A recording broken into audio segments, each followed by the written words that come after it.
Jueces capítulo 6, verso 11 al verso 26. Lo podemos leer antifonalmente, ¿verdad? Para turnarnos y juntos leer el último verso, el verso 26. Leemos en el hermoso nombre de Jesús. Amén. Vino el ángel de Jehová y se sentó debajo de la encina que está en Ofra, la cual era de Joás Abieserita, y su hijo Gedeón estaba sacudiendo el trigo en el lagar para esconderlo de los madianitas. Y el ángel de Jehová se le apareció y le dijo: Jehová está contigo, varón esforzado y valiente. Y Gedeón le respondió: Señor mío, si Jehová está con nosotros, ¿por qué nos ha sobrevenido todo esto? ¿Y dónde están todas sus maravillas que nuestros padres nos han contado diciendo: no nos sacó Jehová de Egipto? Y ahora Jehová nos ha desamparado y nos ha entregado en mano de los madianitas. Y mirándolo Jehová le dijo: Ve con esta tu fuerza y salvarás a Israel de la mano de los madianitas. ¿No te envío yo? Entonces le respondió: Señor mío, ¿con qué salvaré yo a Israel? He aquí que mi familia es pobre en Manasés y yo el menor en la casa de mi padre. Jehová le dijo: Ciertamente yo estaré contigo y derrotarás a los madianitas como a un solo hombre. Y él respondió: yo te ruego que si he hallado gracia delante de ti, me des señal de que tú has hablado conmigo. Te ruego que no te vayas de aquí hasta que vuelva a ti y saque mi ofrenda y la ponga delante de ti. Y él respondió: yo esperaré hasta que vuelvas. Y entrando Gedeón preparó un cabrito y panes sin levadura de un efa de harina, y puso la carne en un canastillo y el caldo en una olla, y sacándolo se lo presentó debajo de aquella encina. Entonces el ángel de Dios le dijo: toma la carne y los panes sin levadura y ponlos sobre esta leña y vierte el caldo. Y él lo hizo así. Y extendiendo el ángel de Jehová el báculo que tenía en su mano, tocó con la punta la carne y los panes sin levadura, y subió fuego de la peña, el cual consumió la carne y los panes sin levadura, y el ángel de Jehová desapareció de su vista. Viendo entonces Gedeón que era el ángel de Jehová, dijo: Señor Jehová, que he visto al ángel de Jehová cara a cara. Pero Jehová le dijo: paz a ti, no tengas temor, no morirás.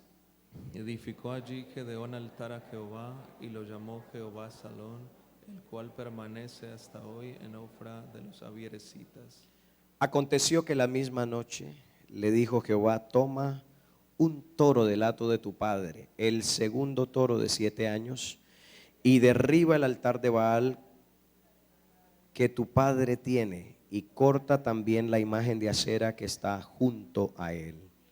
Y edifica altar a Jehová tu Dios en la cumbre de este peñasco, en lugar conveniente. Y tomando el segundo toro, sacrifícalo en holocausto con la madera de la imagen de acera que habrás cortado. Amén. Qué misterio tan tremendo este. Agradó a Dios salvar a los creyentes por la locura de la predicación. Bueno, Él así lo quiso. Y nosotros nos hemos visto beneficiados de esa metodología divina. Si Él no enviara su palabra, el ser humano no tendría posibilidad de cambio, de transformación, de experimentar la nueva vida. Pero Dios habla hoy. Esa versión me parece bonito. Dios habla hoy. Aunque estamos predicando de un libro que parece que se escribió hace mucho, esta palabra está fresquecita. Esto es de hoy. Esto no tiene telarañas. Nosotros no hablamos de lo que Dios hizo hace 2000 años nada más, o hace 3000, 4000. Hablamos de lo que ayer hizo aquí. Así que esto es actual. No hay tema más actual que este. El Evangelio es el poder de Dios para salvación a todos los hombres. Encuentro en esta historia un llamado.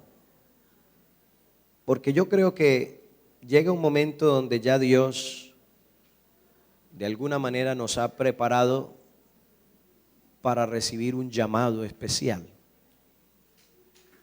Decía la hermana ahorita y el hermano también, termina esto aquí y nos vamos a la realidad de nuestros trabajos, de nuestras familias, a nuestros quehaceres. Pero el Dios de este monte al que tú has venido será también el Dios que vaya contigo en ese valle. Él sigue siendo Dios, aquí en el campamento y allá en la escuela, allá en el trabajo. No te preocupes. Dios va en este día a confirmar un llamado. El hermano decía que él tenía algo en el corazón, ¿verdad? Tenía un deseo. Y hermoso eso, ¿no? Yo cuando alguien me llama y me dice, pastor, lo quiero invitar, yo digo, qué bonito, hermano, que Dios piensa en uno y le pone eso en el corazón a hombres de Dios. Y después él confirmó con la junta local. Fue así, ¿verdad? Qué bonito eso. Porque Dios confirma lo que uno lleva por dentro. Entonces quizás lo que Dios está en esta hora haciendo, creo yo que es esto, confirmando lo que tú llevas por dentro, lo que quizás han pasado los años y no entiendes muy bien por qué lo sientes, pero está ahí y a veces hasta te ha incomodado y tienes tu lucha con eso. Porque la Biblia dice que hubo un profeta que trató de sufrirlo. Yo creo que él no es el único que lo ha tratado de sufrir, de soportarlo y de incluso olvidarse de eso.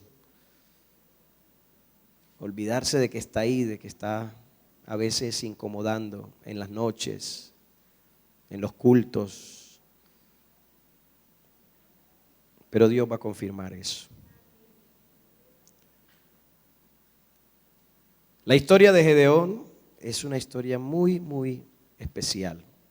Tiene unos ingredientes interesantísimos. Porque debemos comenzar aclarando que Gedeón es un hombre común, ¿verdad?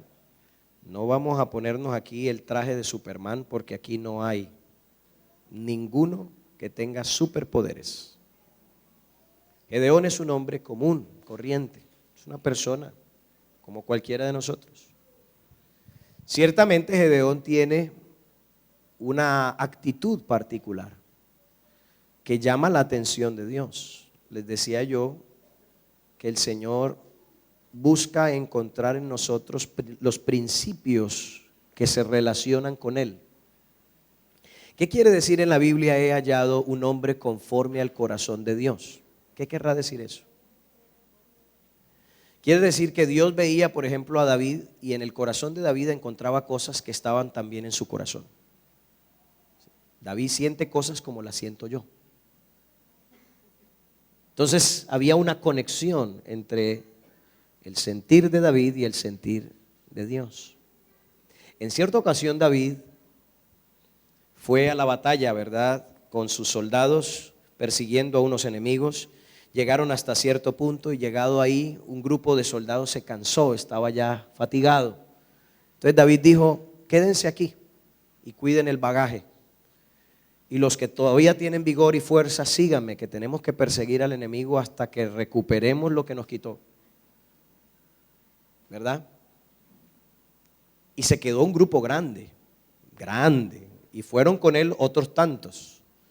Y Dios les dio la victoria y obtuvieron el botín, rescataron lo que se había perdido, porque era que les habían saqueado sus casas, sus familias se las habían llevado cautivas, era una escena trágica.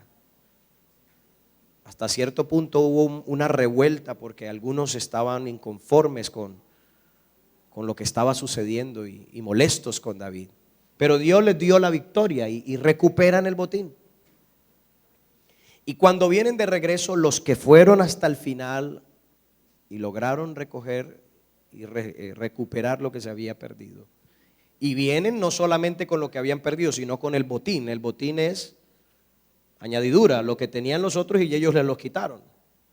Vienen con ganancia, podríamos decir.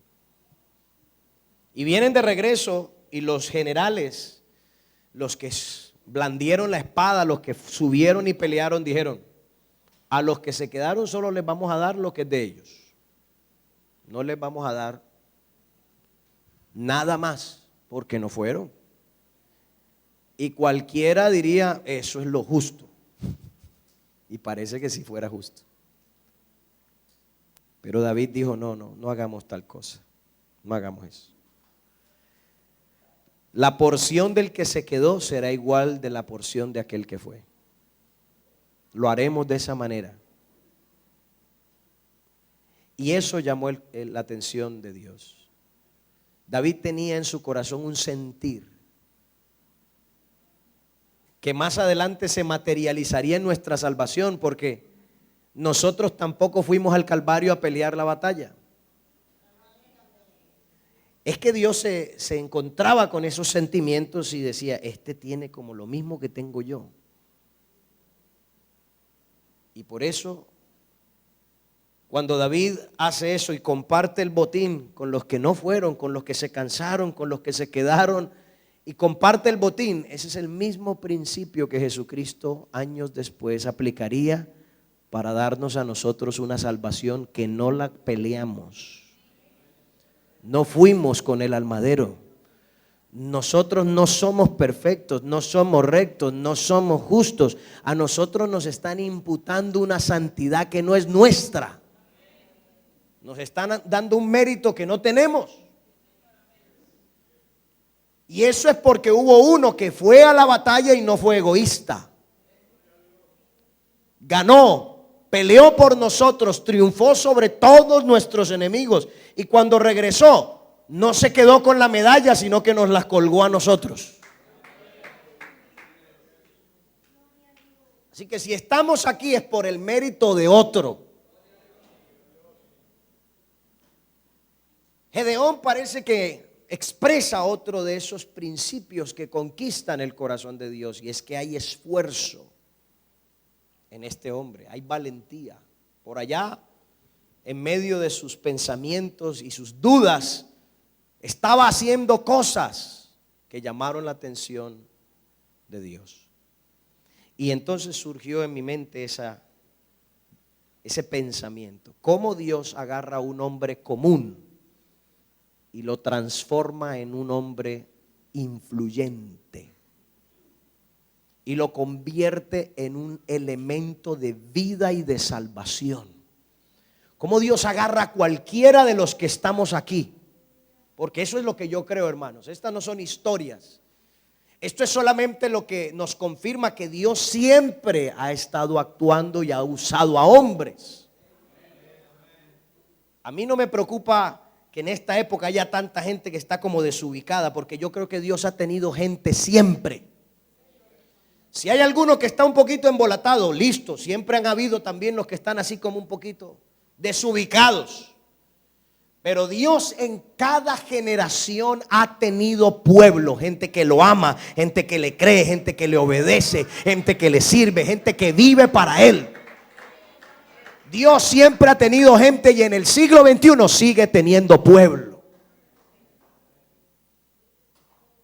Así que yo creo que Dios no está hablando con el Gedeón de aquella época, sino con los Gedeones de esta época. Gente común, pero que Dios va a hacer un proceso en ellos, o ha estado haciendo un proceso en ellos para convertirlos en la sal de la tierra, en la luz del mundo, gente influyente donde vaya. Porque le voy a decir una cosa, el hermano lo dijo ahorita, ¿por qué? Yo tengo esa pregunta. ¿Por qué quieres poder? ¿Por qué quieres unción? ¿Para qué lo quieres? Porque el evangelio no es poder de Dios para figurar. El evangelio es poder de Dios para salvar. Así que si es para sentirte bien, para eso Dios no da poder. Si es para pasar un rato agradable, para eso no hay poder. El evangelio es poder para salvar. Esto siempre ha tenido que ver con salvar. Por eso Gedeón vino a ser la salvación de Israel en ese momento, porque Dios siempre está buscando salvar. Recuerda que vino el Hijo del Hombre, vino a buscar y a salvar. ¿Qué cosa? Eso es lo que el Señor está haciendo y hasta el día de hoy está salvando. Hoy alguien aquí va a ser salvo. 2 amenes nada más, con esos 2 trabajamos. No pasa nada, créame, Dios está aquí para salvar. Hoy es día de salvación, lo dice la Biblia, aleluya, bendito sea el Señor. Entonces uno analiza cómo Dios hizo ese proceso de sacar a Gedeón del común y volverlo un hombre trascendente, influyente. Lo primero que yo veo que Dios hace es desde el verso 11 al verso 16. Dios hace una liberación en Gedeón. Quiero volverlo a decir, Dios hace una liberación. ¿Qué quiere decir eso? Dios cambia mi mentalidad. El ángel del Señor se le aparece y le dice: el Señor está contigo, hombre fuerte, valiente. Estoy leyendo esta versión, Dios habla hoy. Gedeón le respondió: perdón, Señor, pero si Dios está con nosotros, ¿por qué nos pasa todo esto? Quizás hay alguno aquí respondiendo igual que Gedeón. Hombre, y si esto es tan cierto, y si el evangelio es tan verdad, y si Dios está con esta iglesia, y si Dios está conmigo, ¿por qué me pasa todo lo que me pasa? ¿Por qué nos sucede lo que nos sucede? ¿Por qué no hace milagros como cuando nos libró de Egipto? Nuestros antepasados nos han contado las maravillas que Dios hizo antes. Hermano, yo me crié en un hogar cristiano. Mi padre es misionero, mi madre una mujer servidora, entregada al Señor. Yo viví viendo cosas extraordinarias en la casa y me acostumbré a eso. Al punto que cuando salí de ahí, mi padre tuvo que hablar seriamente conmigo. Porque, hermano, nosotros vivimos situaciones en las que no había comida y aparecía la comida. La que no había algo para pagar y Dios veía cómo suplía la situación. Dios hizo tantas maravillas en el campo misionero, ni le cuento. Por aquí hay uno que conoció a la primera oveja allá en Honduras, la hermana Marianela Avilés, que nos recibió y era una persona que no quería saber nada del evangelio. Nos recibió en su casa porque la obligó una familiar que tenía en Estados Unidos. Y nosotros hacíamos los cultos en la sala de ella y ella cerraba la puerta y no quería saber nada de la iglesia. Pero resulta que mi papá, después de que recogía la ofrenda, la llamó y le dijo un día: oiga, me hace el favor y me cuida esto. Y agarra un librito y usted apunta eso. No era bautizada, no tenía el Espíritu Santo, no tenía nada. Y le dijo: vea, nosotros no nos vamos a quedar con la plata de esta gente. Aquí venían unos amigos, unas personas. Esta ofrenda, usted agarre un librito y lo... Hasta el día de hoy es la tesorera allá en la congregación en Port St. Lucie. Hasta el día de hoy. 30 años después, cumplido el 5 de octubre, la iglesia en Honduras. Así que yo me crié viendo maravillas, pero el día que fui a salir de la casa, mi papá me abrazó y me dijo: el Dios que viste en la casa se va contigo. Ya no es el Dios de tus padres, es el Dios tuyo. Y yo creo que eso es lo que Dios quiere hacer con más de uno aquí en este día, decirle: no es el Dios de tus padres, ni de tus antepasados, ni de la iglesia de San Javier hace 45 años. Es el Dios de hoy. Es el Dios tuyo para hoy. Porque a veces nuestra mentalidad es del pasado y tenemos fe para ayer. No fe para hoy, fe para ayer. Como Marta y María: Señor, si hubieras venido. Como diciendo, si hubieras llegado ayer, la cosa fuera diferente. Y a veces lo que necesitamos es precisamente lo primero que Dios hace con este hombre: cambiarle su mentalidad. No vivan ya según los criterios del tiempo presente, dice Romanos 12:2. Al contrario, cambien su manera de pensar para que sí cambien también su manera de vivir y lleguen a conocer la voluntad de Dios, es decir, lo que es bueno, lo que es grato, lo que es perfecto. Porque creo firmemente, hermanos, que muchas veces nosotros estamos con unas mentalidades como Gedeón. Nos sentimos derrotados desde la cabeza, desde lo que pensamos. Somos unas víctimas en todo. Somos el gusanito, en todo me va mal, nadie me quiere y todos me odian.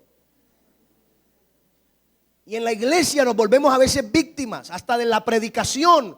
Hoy el pastor me dedicó la prédica a mí. Hasta de eso nos volvemos víctimas y hay que ser librados de esa mentalidad, hermano. A mí me hicieron una entrevista hace unos años acá. Una hermana tenía un programa y me invitó. Y lo primero que me dijo fue: hermano, nosotros sabemos que ser hijo de pastor es algo muy complicado. Es algo muy duro, muy difícil, hermano. Y queríamos preguntarle cómo fue su experiencia. Yo le dije: ni dura, ni difícil, ni complicada. Le dije: usted no me va a convencer a mí de que yo soy una víctima porque soy un hijo de un pastor. Porque a mí mi padre me enseñó que es un honor servir al Rey de Reyes y Señor de Señores. A mí me ponían a poner sillas y hasta el día de hoy yo soy el que arregla las sillas de mi iglesia, del templo pues allá. Y yo no creo que yo soy una víctima, porque no es que vivimos situaciones y hermano y que los señalamientos y esto. Hay que dejar de pensar de nosotros que somos víctimas. Aquí no hay víctimas de nada. Aquí hay un pueblo especial, gente santa, gente a la que Dios le ha visto un valor extraordinario. Este hombre se sentía una víctima de las circunstancias. Tú no eres víctima. Todo lo que has vivido te ha traído hasta este momento. Así que si el camino te pareció duro, gloria a Dios porque te trajo a donde te tenía que traer. Quizás de otra manera no hubieras tenido el momento para encontrarte con Dios. Bendito el problema, la necesidad, la enfermedad, la situación que haya sido, que me arrastró a los pies de mi Cristo, que me trajo a un evento como estos. Bendito sea el Señor. Aquello que Dios ha usado para que yo empiece a cambiar mi mentalidad. Es Dios diciéndole a alguien hoy: estoy aquí para decirte que estoy contigo. Estoy de tu lado, estoy de tu parte. No tienes algo mejor en el mundo que eso. Porque tener de tu lado a Petro poca cosa o nada es. Tener de tu lado al jefe de la empresa poca cosa o nada es. Tener de tu lado incluso a un diácono de la iglesia, con el respeto que se merecen, tampoco es gran cosa. Pero tener de tu parte a Jehová de los ejércitos, de eso sí estamos hablando de algo glorioso. Aquí Dios le está diciendo: yo estoy de tu parte, varón esforzado y valiente. Porque a veces el problema está en que nosotros estamos confiando más en los hombres que en Dios. Y por eso nos volvemos unas víctimas. Oiga, y el hombre sí que es bueno para victimizarse. Pobrecito yo.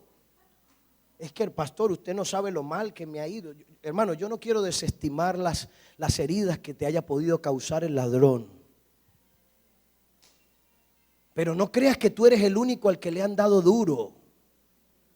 No creas que eres el único al que lo han golpeado las situaciones de la vida. Claro, te voy a decir una cosa: la vida es dura allá y a veces también acá. Sí, Señor. La diferencia es que allá te caes y no hay quien te levante. Allá te enfermas y no hay quien te sane. Allá te deprimes y no hay quien te fortalezca. Pero aquí, si te caes, hay uno que te levanta. Si te enfermas, hay uno que te sana.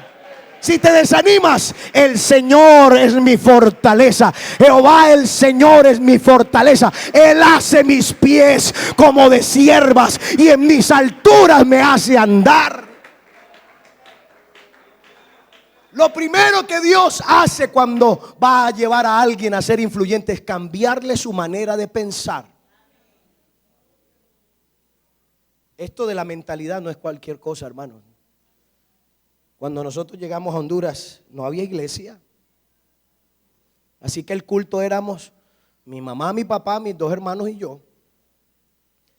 Y el hermano ayer me testificaba lo que cuenta la hermana Marianela. Dice: hermano, la persistencia de esa gente haciendo culto.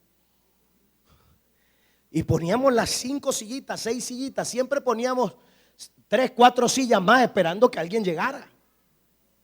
Pero hacíamos culto. Y hermano, el hermano Elvis hacía predicación normal. Si usted cree que yo predico largo, échele la culpa a él, que yo aprendí fue de él. Ahora es que predica cortico, le digo yo, no, ya a los 67 debe ser que ya uno ya como que le va bajando la revolución. Pero hermano, recogíamos ofrenda normal, culto, yo me ponía mi saco, mi corbata, en clases de escuela dominical, había hasta llamado al altar, no había problema. Porque es que la iglesia no son las cantidades de personas. Uno no puede llegar y decir, hermano, pues que aquí no hay nada. ¿Cómo que no hay nada? La iglesia de Jesucristo, donde hay uno solo. Ahí llegó la iglesia. A veces a mí me llaman allá y me dicen, pastor, es que fulano de tal va para tal ciudad o está en tal ciudad y queremos saber si hay iglesia ahí. Le dije, ¿y él es cristiano? Sí, dígale que sí hay iglesia. ¿A dónde? Dígale que él es la iglesia. Que se deje de payasadas, que esto no estamos buscando templos ni un poco de gente. Nosotros somos el pueblo de Dios. Donde va un hijo de Dios va el poder de Dios, la gracia de Dios, el perdón de Dios. Somos portadores de algo. Dios tiene que hacer una liberación en la mentalidad de alguien, hermano. El Señor lo miró, dice Jueces 14, y le dijo, usa la fuerza que tienes para ir a salvar a Israel del poder de los madianitas. Yo soy el que te envía. Podrás hacerlo porque yo estaré contigo. Derrotarás a los madianitas como quien derrota a un solo hombre. Oiga, cómo le cambia a uno la mentalidad de una. Cuando le dicen, no, es que esto va a quedar complicado, esto va a ser duro, o esta situación, pero uno oye al Señor decir, tranquilo, tú los vas a enfrentar y como si fuera uno solito los vas a acabar, porque yo te envío, porque yo estoy contigo. Pastores, que allá son 20. Y a veces hasta se preocupa, pastor, yo trabajo con gente que hace hechicería. Y pastor, eso es complicado. Complicado la tienen ellos contigo si te ubicas. 20 con 20 demonios no pueden con uno que tenga el Espíritu Santo. Dios y yo somos mayoría. Si yo estoy con Él y Él está conmigo, somos más. Porque en el mundo pueden haber cientos de miles de satanistas, de ateos, de lo que quiera. Pero el que está con nosotros. Aleluya. Oh, gloria a Dios. Él es el poderoso gigante, dice la Biblia. Pero hay que hacer un cambio aquí. Porque ahorita sí tú vas a regresar, pero y si regresas todavía pensando, no, hermano, es que esa situación es dura. Pero Dios te está diciendo hoy, yo te envío. Y yo voy contigo. Lo segundo que Dios hace para transformar a este personaje es que le da una revelación. Quiere decir, voy a conocer algo nuevo de Dios. En el verso 17, en esta versión TLA dice, entonces Gedeón se dirigió al ángel y le dijo, si cuento con la aprobación de Dios, dame una señal de que realmente es Él quien me ha hablado. Por favor, no te vayas de aquí hasta que yo vuelva. Quiero ofrecerte de comer. El ángel de Dios le aseguró, esperaré aquí hasta que regreses. Si usted sigue leyendo el verso 22 dice, en ese momento Gedeón se dio cuenta de que se trataba del ángel de Dios. Es decir, Dios vestido de ángel. Y lleno de miedo exclamó, Dios mío, de seguro moriré, pues he visto tu ángel cara a cara. Pero Dios le dijo, no tengas miedo, no te vas a morir. Al contrario, he venido a darte paz. Entonces Gedeón edificó allí un altar a Dios y le puso por nombre Jehová es paz. Dios es paz. Voy a conocer algo de Dios que no conozco. Porque para Gedeón el miedo tenía sentido. Cada vez que Dios aparecía, eso era una preocupación para los israelitas. Ellos estaban acostumbrados a las historias tenebrosas del Dios que tembló, hizo temblar la montaña, del fuego, de todas esas situaciones. Y ver a Dios era decir: Señor, la última vez que apareció por allá, se murió medio pueblo de Israel. Así que ese era el pensamiento de él, pero Dios le revela algo y le dice: yo no soy solamente eso, yo soy paz también a los hombres. Quiero que conozcas algo que no sabías de mí. Y sobre todo es interesante porque Gedeón edifica el altar. ¿Sabe? A mí me parece muy interesante ver la dinámica de esos dos altares que edifica Gedeón. El primero es ese altar de relación en el que uno comienza su relación con Dios, conoce algo de Dios que no conocía. Yo creo que hemos vivido cosas en este campamento que no habíamos vivido. Hemos oído algo que no habíamos oído. Dios nos ha querido enseñar algo que quizás estaba por ahí buscándonos desde hace tiempo, pero Dios te trajo aquí, te encerró y te dice: ¿para dónde agarras aquí? Aquí no tienes de otra sino verte la cara conmigo. Revelación. Dios va a mostrarme algo. La Biblia dice: clama a mí y te enseñaré cosas grandes y ocultas que tú no conoces. A veces lo que pasa es que queremos conocer a Dios solamente de oídas. De oídas te había, mas ahora mis ojos, es decir, la atravesé, la pasé, la probé. No es solamente que vi lo que le pasó a otro y dije: uy, ese es Dios, sino que yo lo sentí en carne propia. Me enfermé y Dios me sanó. Hermano, es que estas situaciones nos hacen creer a nosotros, no a los demás, a nosotros, que este evangelio no es una historia de ayer.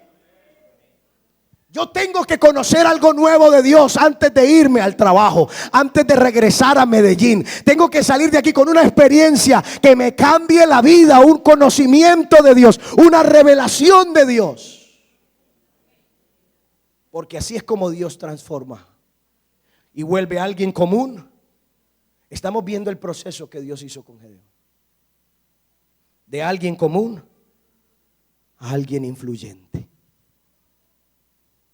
La vida cristiana está llena de experiencias maravillosas. Es una aventura total, de verdad. Uno no sabe lo que le espera, pero sabe que algo viene. Y a veces uno quisiera evitar atravesar ciertos valles, ciertas jornadas, ciertas situaciones, pero no se pueden evitar. Son el proceso, son el obrar de Dios. Yo les contaba ayer, cuando mi esposa quedó en embarazo y fuimos a la primera ecografía. El doctor mandó a una enfermera para que hiciera el procedimiento. Le hizo la ecografía. Vimos esa foto ahí en blanco y negro. Le decíamos a la enfermera que cómo estaba todo. Y ella decía: ahorita llamo al médico, ahorita llamo al doctor para que le hable. Ahorita yo le hablo al médico. Nos empezó a preocupar porque no nos decía ni siquiera el sexo, no quería decirnos nada y se fue. Cuando entró el médico, me dijo: tengo que hablar con ustedes.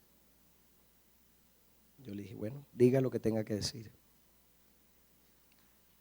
De entrada, mi recomendación para ustedes es que vayan a otro estado y aborten.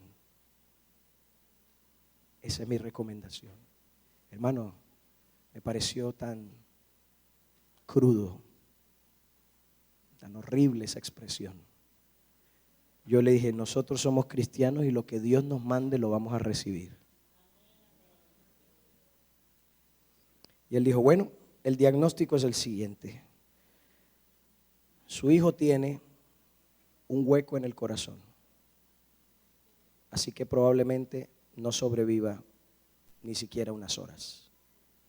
Su hijo tiene una mancha en el cerebro, es decir, que tiene un trastorno irreversible, y su hijo no tiene un riñón. Esa es la situación. Mi esposa empezó a llorar. Ustedes son madres. Y yo me tuve que hacer el fuerte ahí. Y le dije, lo que Dios nos mande, lo vamos a recibir. Y nos fuimos para la casa. Le voy a ser sincero, hermano, yo llegué a la casa y no tenía paz. No tenía paz. Daba vueltas y mi esposa lloraba y yo no tenía paz. Primer día no me atreví ni siquiera a arrodillarme a orar. Segundo día lo hice y no podía expresarle nada a Dios. Estaba confundido, estaba aturdido. Pasaron 3, 4, 5 días. Usted sabe lo que es para uno que le sirve a Dios y no poder ni siquiera hablar con Él. Había una cosa aquí, la garganta atorada. Tenía una cantidad de cosas que me habían entrado y me estaban llenando el corazón, la mente. Una mañana, como a eso de las 4:30, me desperté y dije que lo que tenga que pasar, que pase. Yo me le voy a desahogar a este Señor y le voy a decir todo este poco de cosas que tengo en el corazón. Y yo pensé, hermano, voy a ponerle todas las quejas habidas y por haber que tenía yo en la cabeza. Y me fui para la sala, porque mi esposa estaba en el cuarto, y me fui para la sala y me senté en el piano. Y cuando estaba ahí sentado en el piano, iba a empezar. Yo dije, aquí voy, Señor. Y cuando iba a pronunciar la primera palabra, yo sentí como que algo me puso la mano en la boca, así.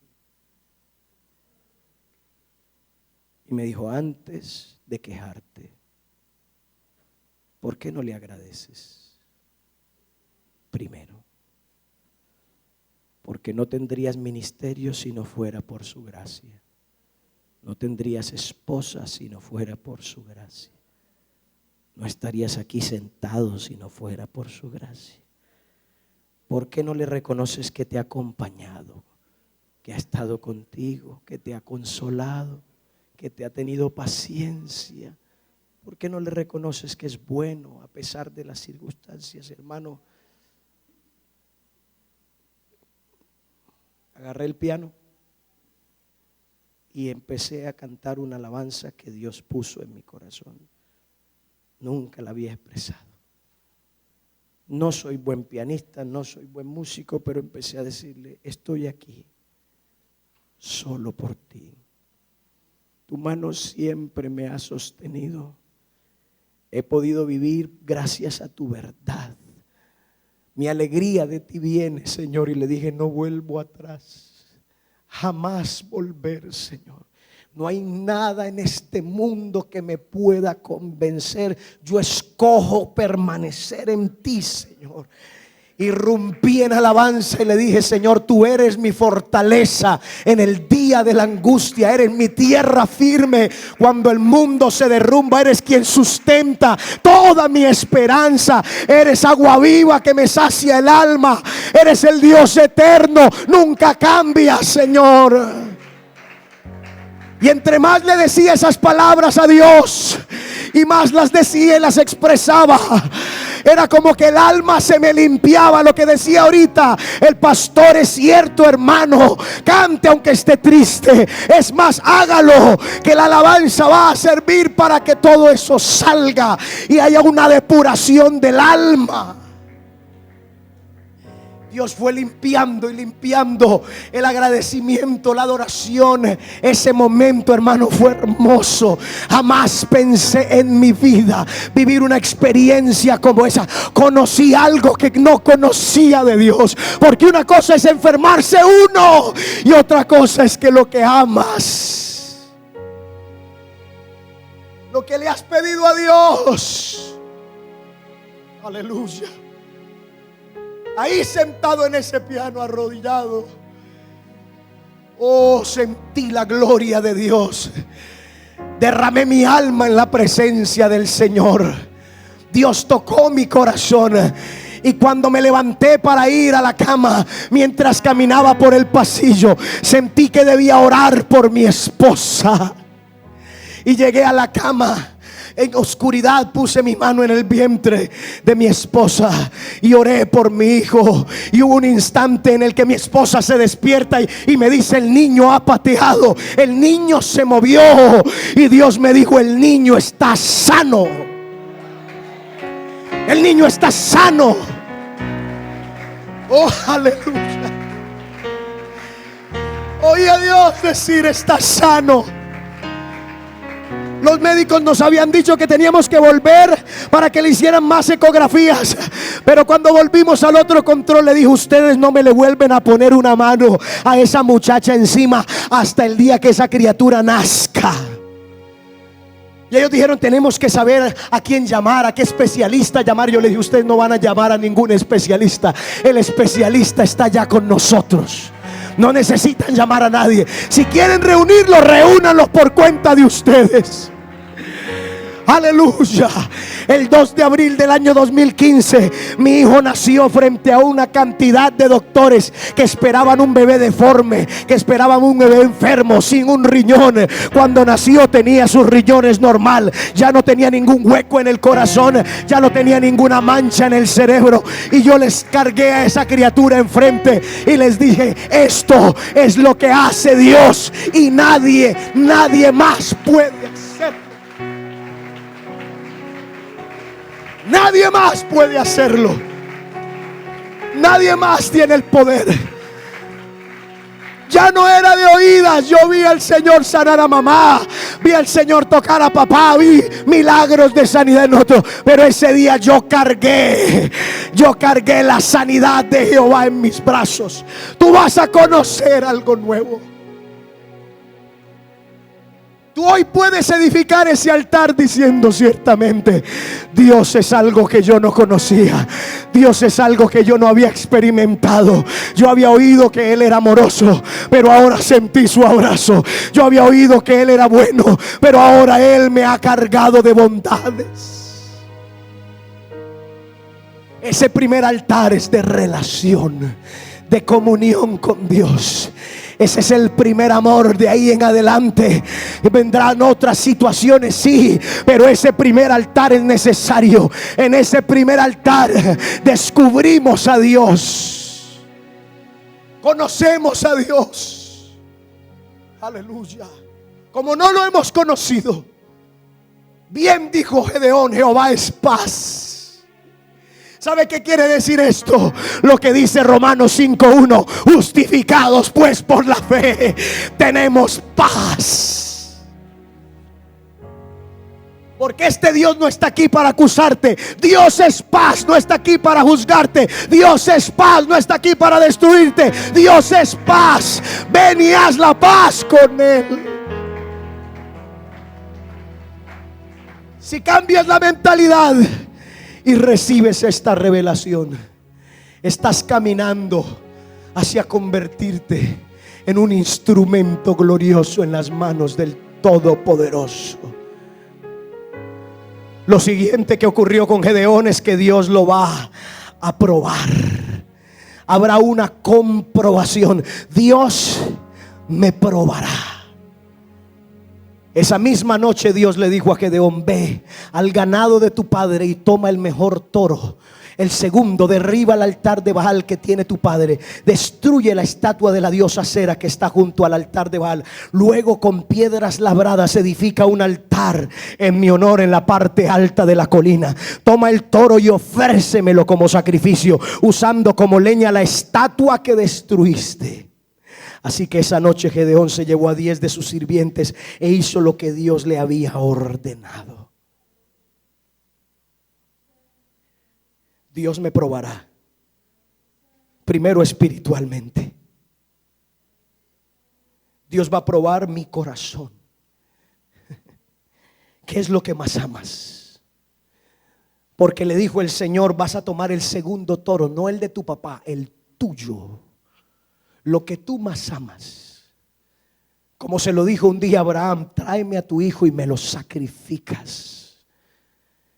Dios te va a probar en este momento diciendo, ¿qué es lo que más amas?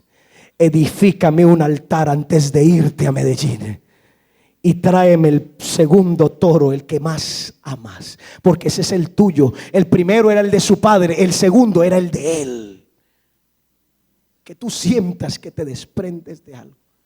Dios me va a probar a mí personalmente, espiritualmente. ¿Dónde está mi corazón? ¿Habrá alguien aquí que le pueda decir al Señor, te amo más que a mi profesión, te amo más que a mi casa, te amo más que a mi trabajo, te amo más que al lugar que me has dado, te amo más a ti que todo lo que tengo? Porque eso es lo que Dios te va a pedir ahora. Pues edifica un altar y vamos a ver si eso es cierto. Dios te va a probar espiritualmente. Pero también esto sigue, hermano, Dios te comprueba emocionalmente, porque te pone incluso enfrente de tradiciones, culturas de lo que representa tu familia y tu casa. Tú vas a tener que llegar allá y vamos a ver cómo resistes cuando tu familia te dice, y ahora te volviste bien pentecostal, y ahora vas a servir a Dios. Hasta allá te está esperando el diablo así, mira. Pero él no sabe lo que pasó aquí. No lo sabe. Dios te va a probar emocionalmente. Tú vas a ver una lucha a tu alrededor. Es inevitable cuando te veas confrontado por esas situaciones. Tus emociones van a empezar como a querer tambalearse. El Señor le dijo, mira, haz lo que tienes que hacer. Derriba el altar que tiene tu papá, y con esa misma leña vas a ir y a ofrecer el sacrificio. Dios mío, me voy a meter en líos con mi familia. La diaconisa de la iglesia allá en Chicago fue una de las primeras bautizadas.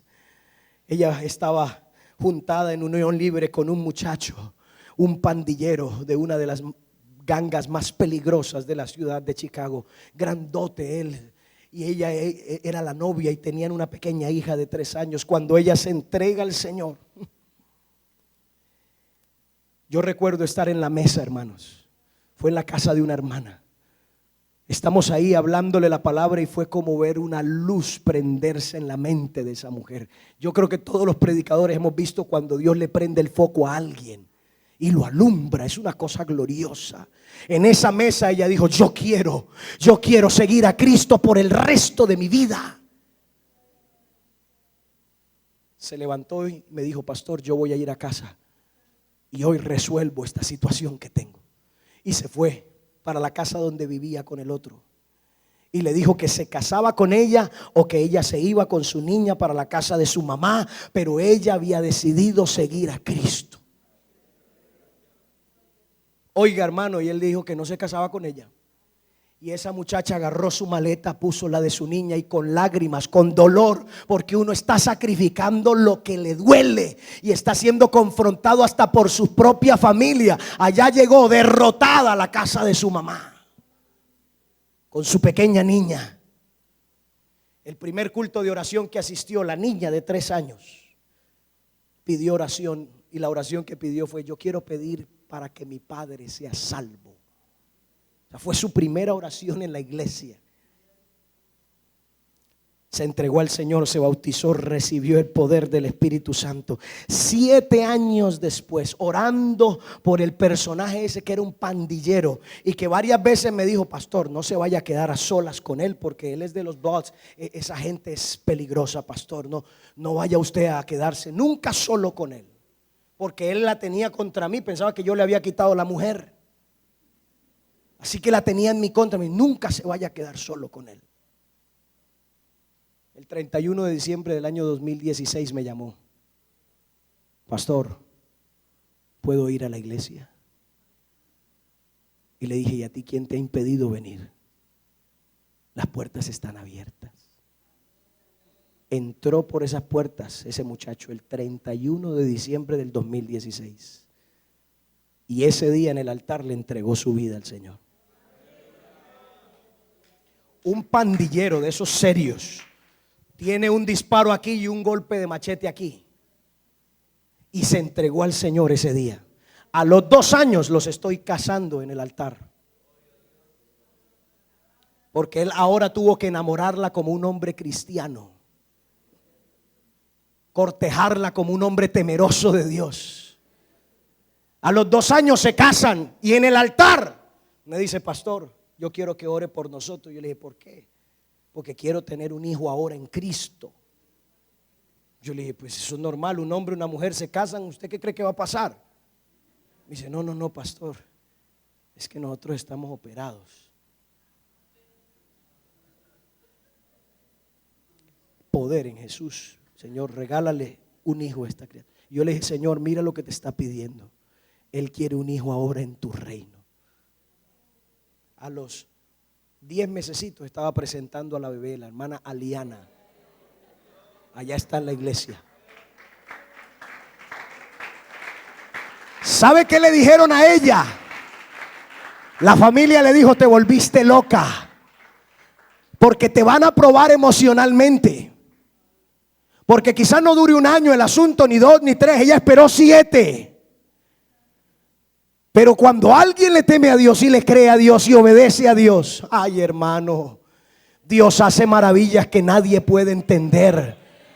Ella esperó y Dios hizo un milagro y salvó al que es el papá de su hija. Ahora tienen una hija en el Señor. Y el domingo antepasado estaba ahí el hermano Bobby. Él es el ujier de la iglesia,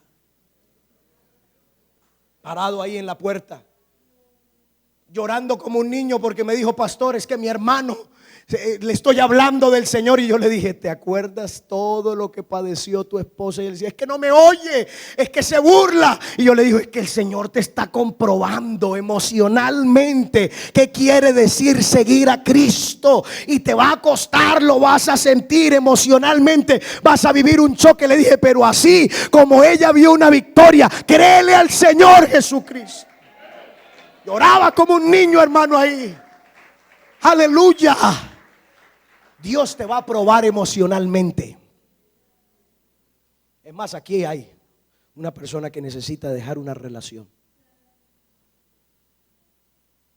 Porque el problema tuyo ni siquiera eres tú, es que no sueltas eso.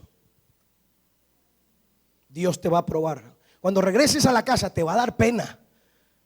No, mejor yo oro de noche nada más cuando nadie me vea. No te preocupes, que a la mañana siguiente se van a dar cuenta. Que cuando te empieces a vestir distinto te van a señalar. Que cuando ya no pidas lo mismo que antes te van a ver mal.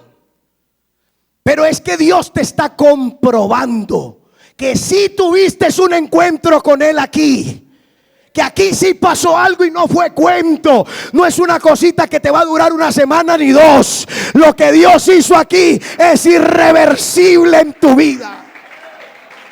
Aleluya. Dios te va a probar. Lo va a hacer y te lo estoy anticipando. Pero en este día tú puedes hacer el altar con todas esas cosas. Porque tenemos herencia de nuestros padres, una vana manera de vivir. Te va a tocar meterte en problemas. Jesucristo dijo: yo no he venido para traer unidad entre la familia. Yo traigo esa espada. Y se va a volver la una contra la otra y eso va a ser un carnaval ahí. Sí, efectivamente. Oh, hermano, pero va pasando el tiempo. Mi muchacha era la única creyente de su casa, hermanos. Cuando nos hicimos novios, un pastor me dijo: pastor, búsquese otra muchacha que sea hija de algún pastor o algo así, que tenga, como ellos llaman, pedigrí. Me dice: hermano, que se la hayan criado en un hogar bien bonito y tal. Y yo le tuve que decir: venga acá, ¿a usted no le parece más admirable que una niña sola a sus 12 añitos se pusiera a llamar por teléfono para que alguien la llevara a la iglesia? ¿No le parece más admirable? Porque yo a veces veo algunas en la iglesia que van a la iglesia porque las llevan, pero a esta en la casa no la quería llevar nadie. A veces incluso la castigaban porque quería ir a la iglesia y no la dejaban ir. Le dije, hermano, yo de esta sí estoy seguro que ama al Señor, porque a ella nadie la impulsó a ir a la iglesia. Tenía todo en contra para ir a la iglesia. Se burlaban de ella por ser la única que se vestía modesta con sus falditas. La señalaban, se reían. Cuando estudiaban le decía, ¿y para qué estudias si vas a terminar es de monjita por allá o de esposa de un pastor?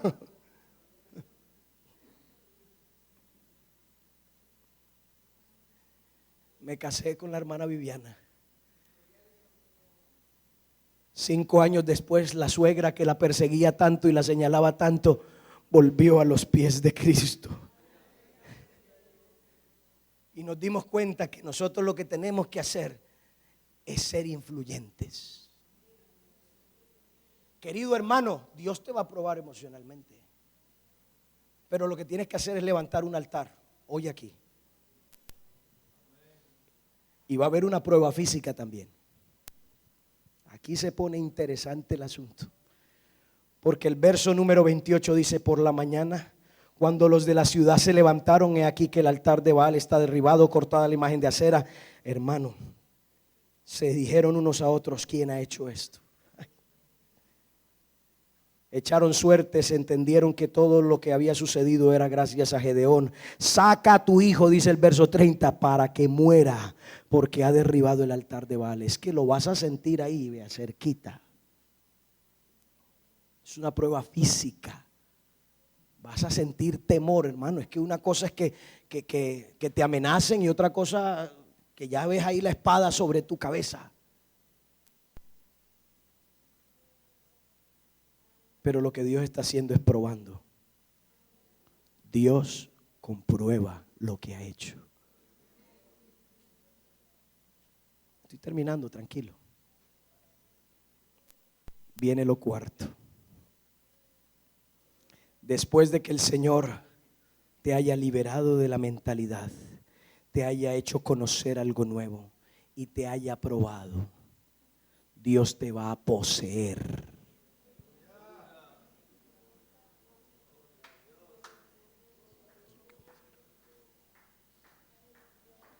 Entonces el Espíritu de Jehová vino sobre Gedeón. Gedeón, dice esta versión, quedó revestido del Espíritu de Jehová. Entonces Gedeón fue poseído por el Espíritu del Señor. Otra versión dice, entonces se apoderó de Gedeón el Espíritu de Jehová. Pero el Espíritu del Señor, dice otra versión, se adueñó de Gedeón. Aleluya, aleluya. Déjame decirte algo, la unción, el poder de Dios está en su espíritu. No está en ningún ser humano. Hay hoy en día prácticas equivocadas donde dicen, no, es que este hermano tiene mucha unción o el otro tiene mucha unción. No comas de ese cuento. Eso son cosas humanas. La unción no tiene medida. No tiene medida. Lo que sucede es que hay gente que se deja dominar, poseer. Dios va a poseer a un muchacho aquí. Va a regresar con algo adentro.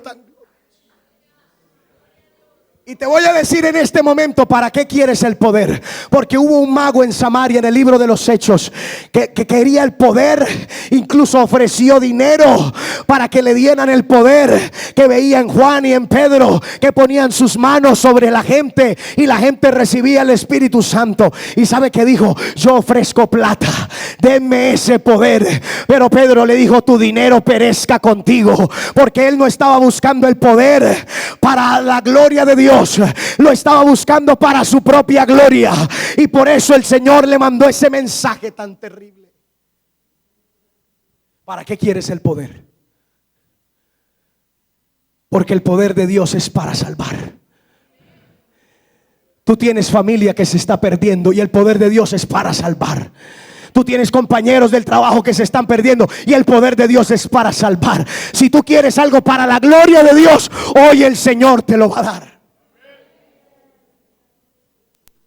Dios te va a poseer en este último culto. Cierre un momento sus ojos.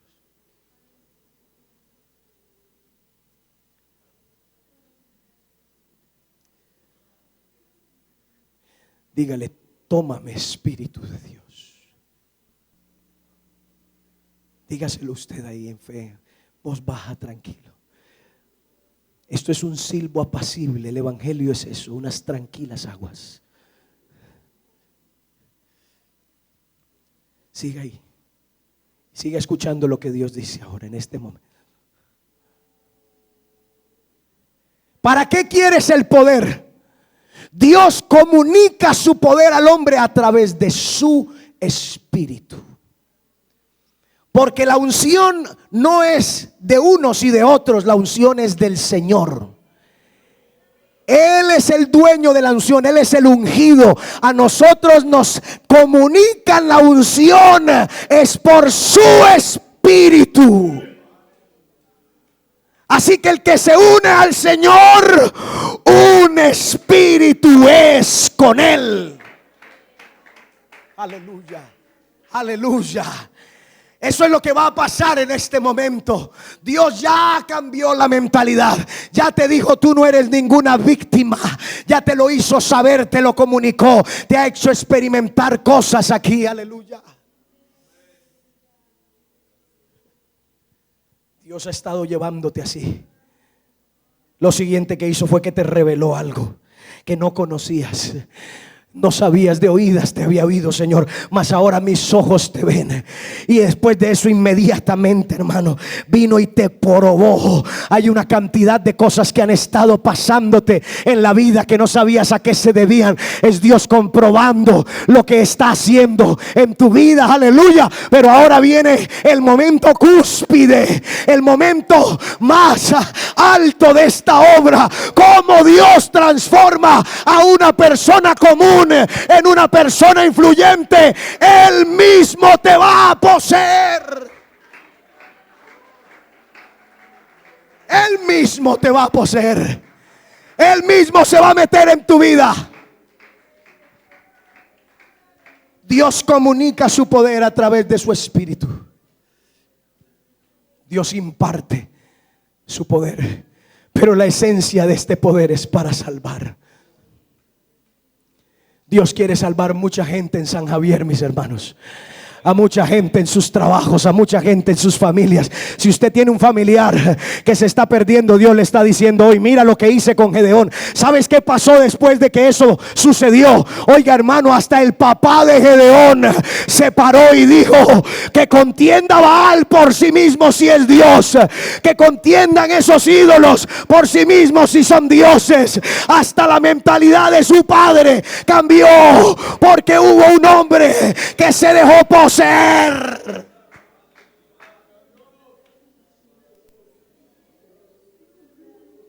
Dios te va a poseer. La Biblia dice que venía el Espíritu de Dios sobre aquel personaje Sansón y podía acabar con todo. Pero el Espíritu en el Antiguo Testamento llegaba, hacía lo que tenía que hacer y se iba. Nunca se quedaba viviendo, no moraba, solamente pasaba, hacía lo que tenía que hacer y se iba. Pero oh bendito Pentecostés, oh gloria al Señor por lo que ese día sucedió. La Biblia dice: derramaré de mi espíritu sobre toda carne. Ya no viene de visita, ya no viene por etapas o por momenticos, ahora viene a ser morada.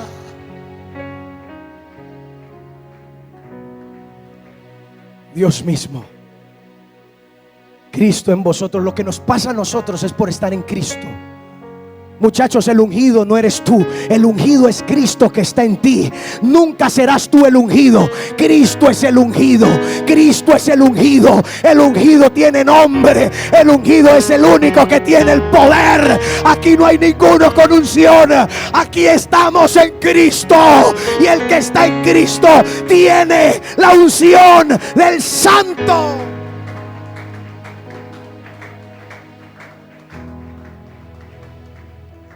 La idea de buscar la unción es una idea equivocada, porque muchos están diciendo buscarla como si es algo que ellos van a ganarse o lo van a recibir por sí mismos. Pero todas las riquezas del conocimiento, todo el poder, toda la gloria, todas las promesas, todas las cosas fueron reunidas en una dirección maravillosa, una dirección llamada Cristo. Si alguno está en Cristo, nueva criatura es. Las cosas viejas pasaron, he aquí todas son hechas nuevas. El que está en Cristo es el que tiene el poder, es el que tiene las promesas, es el que tiene gozo, es el que tiene esperanza. Es Cristo en vosotros.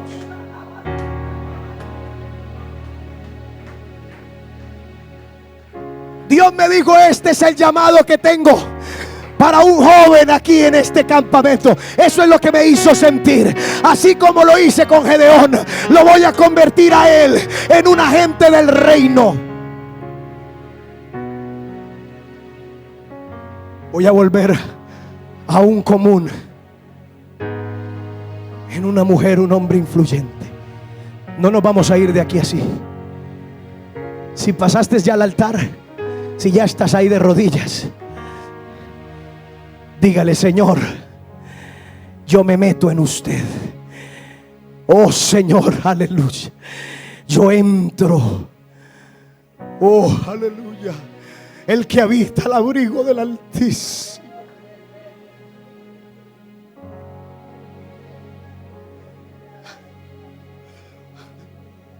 morará bajo la sombra del Omnipotente. El salmista dijo: detrás y delante me rodeaste y sobre mí pusiste.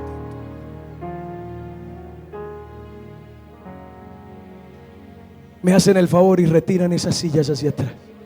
Otra vez.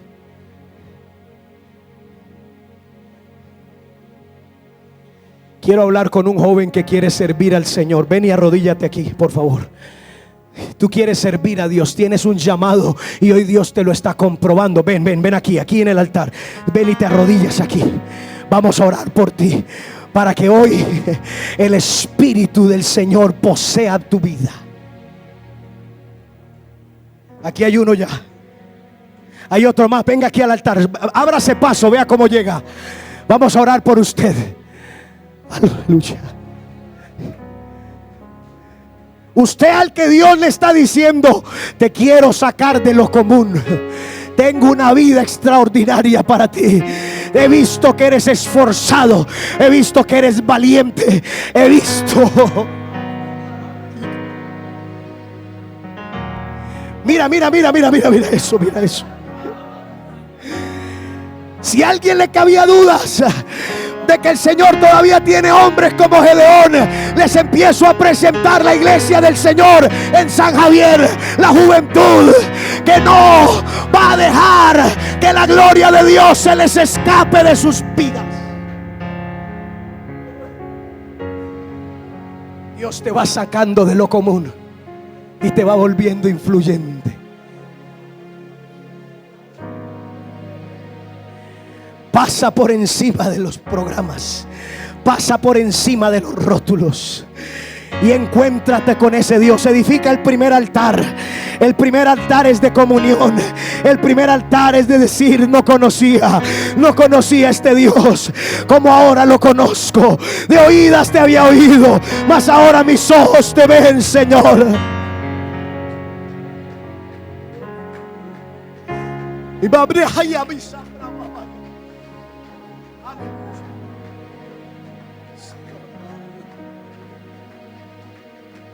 Aquí hay uno edificando el primer altar. El primer altar, el Dios es paz. Algún amigo que le está entregando la vida al Señor y que diga: Dios es paz, Dios es paz.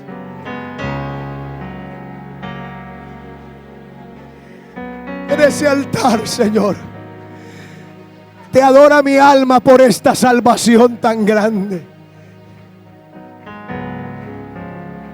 En ese altar te rindo mi vida para que, si la quieres usar, la uses. Te doy mis fuerzas, mi tiempo, mis años. Te entrego lo que soy, Señor, lo que tengo. Todo es tuyo, Señor.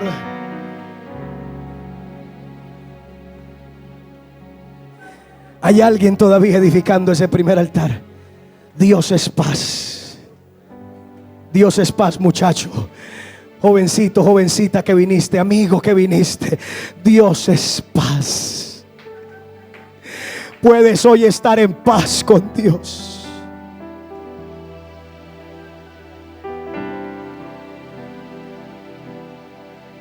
Pero aquí hay jóvenes también haciendo un segundo altar. Este duele un poquito más, muchachos.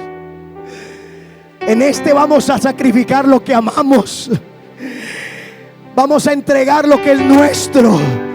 Es el segundo toro, no el que le pertenece a papá, porque no es el Dios de tu papá, es el Dios tuyo, es el que tú tienes que ahora entregarle lo que amas.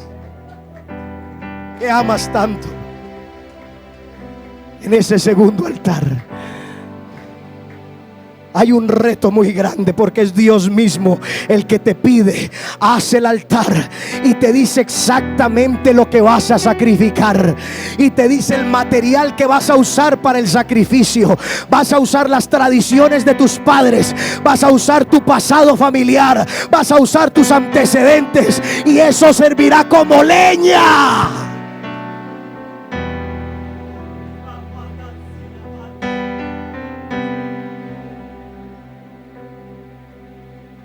Eso es leña. Eso es simple leña. Las tradiciones se van a quemar. La herencia de tus padres se va a quemar en ese altar. Porque la Biblia dice: fuisteis rescatados. ¿Cuál heredasteis de vuestros padres? No había un nombre en tu familia. Aleluya, pero ahora hay un nombre que es sobre todo nombre. De quien toma nombre toda familia aquí en la tierra. Aleluya, aleluya, aleluya. Hay poder. Dios, siento que Dios está llamando a alguien más. Por ahí hay algún otro Gedeón que tiene que edificar el segundo altar. Vente, que aquí todavía hay espacio. No importa si estás haciendo algo ahorita, deja de hacerlo. Si Dios ya te está diciendo: mira, te necesito en la obra, te necesito el servicio, te necesito, estoy pidiéndote ahora, agarra eso que tanto amas, agárralo y ven, tráelo, tráelo, tráelo. Y Dios te va a poseer. Vente, súbete aquí que hay espacio, arrodíllate por ahí. Hay que hacer el segundo altar también. En el primero, Dios te dice: te amo y te salva. Dios te dice: estamos en paz. Pero en el segundo tú le dices a Dios: esta vida que me has dado, te la pongo a tu servicio. Hay unción del Espíritu Santo. El que se une al Señor es un espíritu con Él.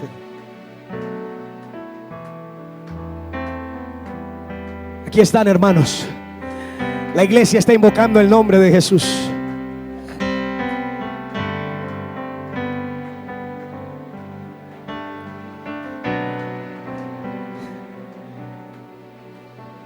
Mira, te voy a decir algo. Cuando uno quiere, puede. Hubieron 4 amigos que vieron que el techo de la casa era la única forma de llevar al paralítico a la presencia del Señor. Y dijeron: así nos metamos en problemas con el dueño de la casa, así nos metamos en problemas con nuestras propias familias, así nos tilden de locos, vamos a hacer lo que tenemos que hacer para que esto llegue a la presencia de Dios.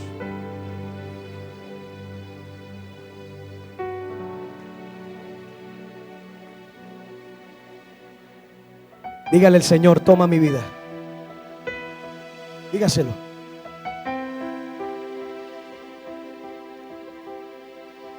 Dígale: toma mi vida, toma mi vida.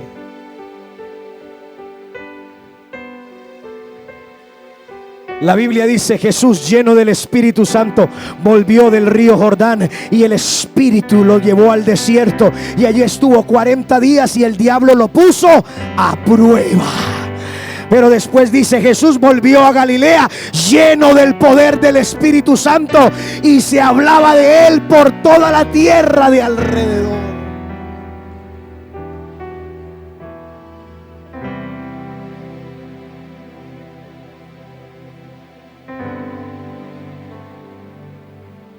Poder con propósito.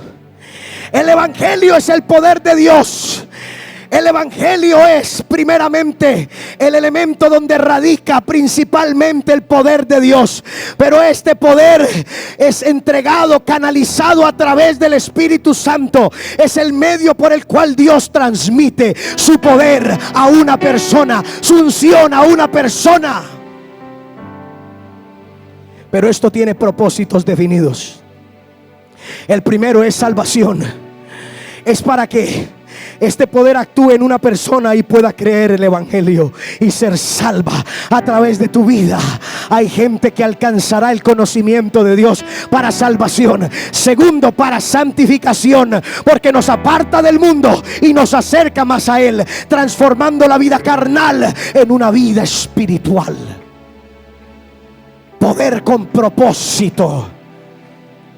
Y el tercer propósito del poder de Dios es el sostenimiento de su pueblo. Es el que provee fuerza para levantarse en medio de las dificultades. Es el que sana nuestras enfermedades. Es el que nos consuela en nuestras tristezas. Es el que nos sostiene y nos va llevando en alas hasta el día de Jesucristo en las nubes. El Señor sabe que sin su poder somos incapaces.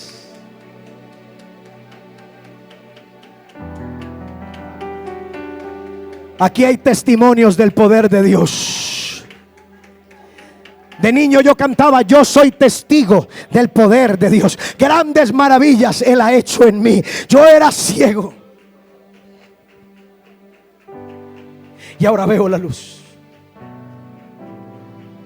Hace 3 años regresé de este campamento y tuve una situación muy crítica. Después de 2 años trabajando con el departamento de jóvenes, duré 6 meses con mi garganta completamente averiada.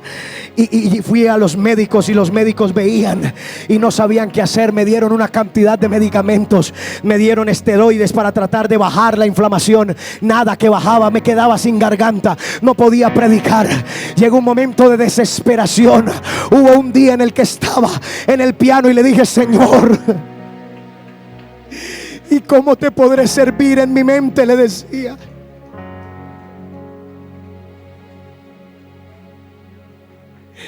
¿cómo te podré servir? ¿Cómo podré? Ya ni siquiera podía cantar. Mi voz se apagaba. Duraba semanas enteras sin hablar en mi casa.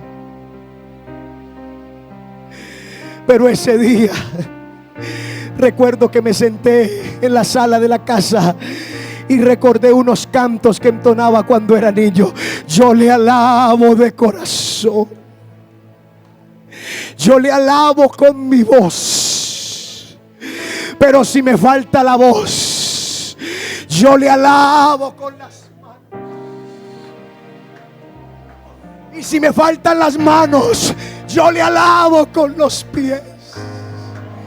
Y si me faltan los pies, yo le alabo con el alma. Pero si me falta el alma, es que ya me fui.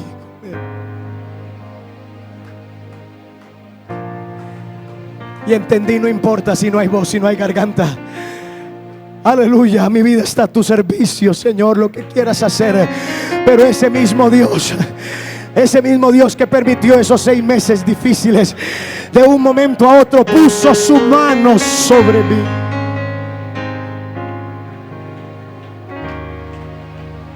Yo soy testigo del poder de Dios. Grandes maravillas Él ha hecho en mí.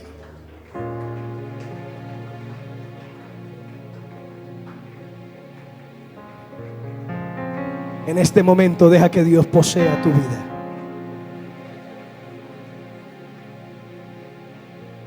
Deja que Dios lo vaya llenando. Lo está llenando Dios. Deja que Dios te vaya llenando. La copa está subiendo, está subiendo. Está subiendo esa copa.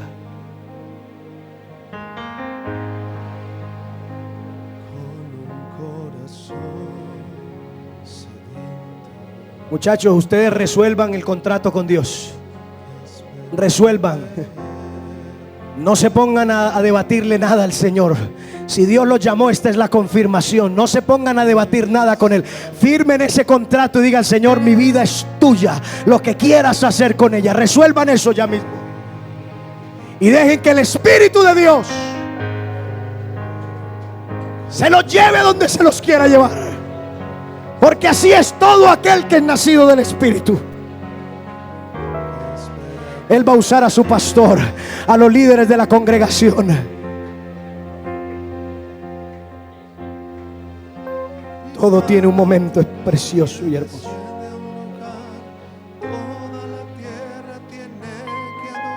Dígale ahora aquí: Señor, se resuelve mi vida. Aunque la visión tardare, Señor. Aunque la visión tardare, aunque la higuera no florezca, en las vides no haya fruto, aunque falte el producto, Señor, que no haya ovejas.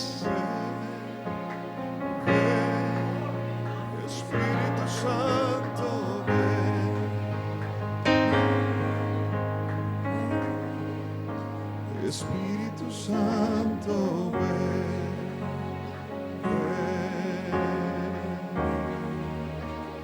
llena este lugar. Aquí está soplando su espíritu. El mismo que poseyó a Gedeón ahora está aquí para hacer morada en nosotros.